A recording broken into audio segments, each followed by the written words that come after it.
And then Gunther cuts the promo on Sheamus and Drew.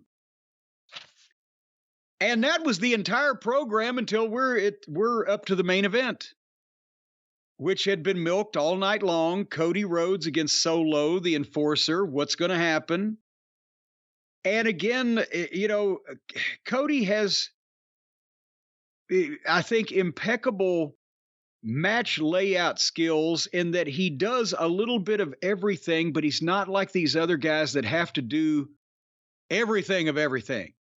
He'll roll out on the floor and give him a little action on the floor. Guy will get rattled onto the barricade or running the steps, and then back in the ring where it doesn't bury the referee and it doesn't then just take you out of it because it's just they're on the floor.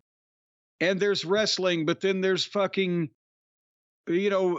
spots, and he gets cut off for the heat, but he still, even though he fights from underneath, he gets hope spots, but he doesn't come back enough that it ruins the heel's heat until it's time for the big comeback. He's just very good with keeping things moving.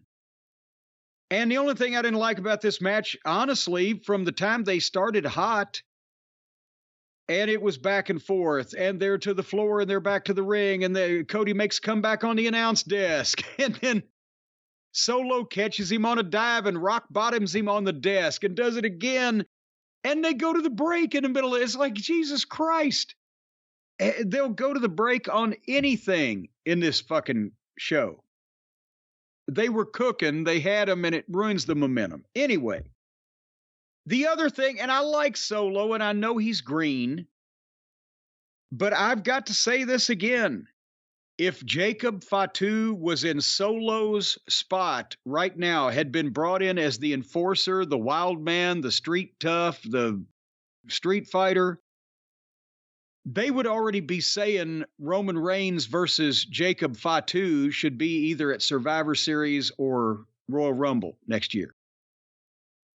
This spot is doing wonders for Solo, don't get me wrong. But Solo's green, and he's still limited as far as flipping out. He's got a bit of a stone face, and he looks kind of like he's nicely groomed.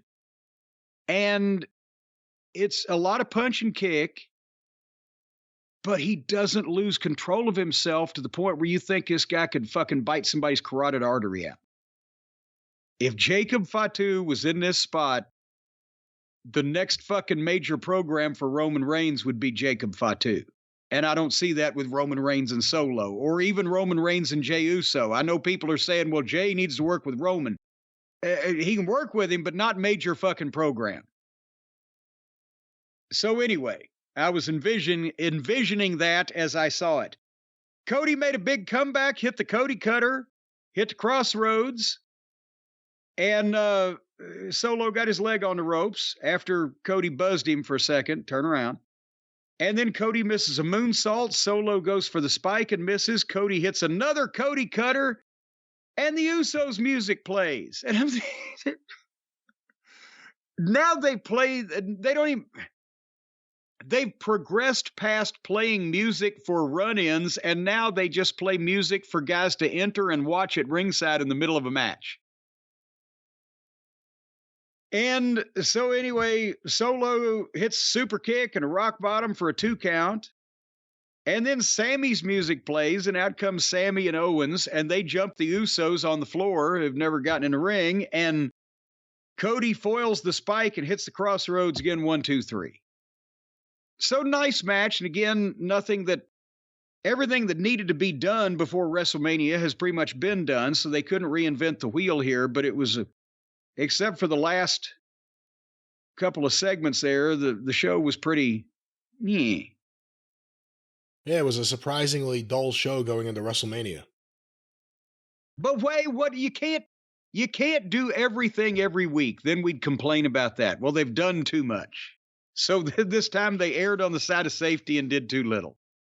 Yeah, they never really do too much. That's never really the argument about WWE. They just did too much. I couldn't focus on all the good stuff. There was too much going on.